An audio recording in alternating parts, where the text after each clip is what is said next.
अस्सलाम वालेकुम नाजरीन, आप देख रहे हैं पीटीएन न्यूज और मैं हूं आपकी होस्ट कुरातुलैन। शामिल करते हैं आज की अहम खबरें।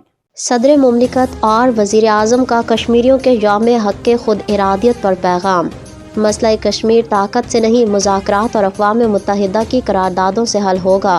इस्लामाबाद पाकिस्तान के सदर मुमलिकत आसिफ अली ज़रदारी और वज़ीर आज़म शहबाज शरीफ ने कश्मीरियों के यौम हक़ खुद इरादियत पर अपने पैगामात दिए हैं।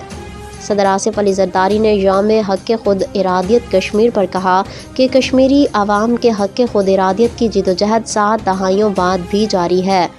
अक़वाम मुत्तहिदा की करारदादें आज भी मौसर और काबिल अमल हैं।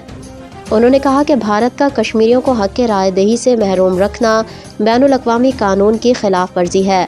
मकबूजा कश्मीर में सियासी आज़ादियों पर सख्त पाबंदियाँ, इंसानी हकूक़ की संगीन खिलाफ वर्जियाँ जारी हैं। आसिफ ज़रदारी ने कहा कि जबरी कवानीन और तवील कैदोबंद ने खौफ का माहौल पैदा कर रखा है।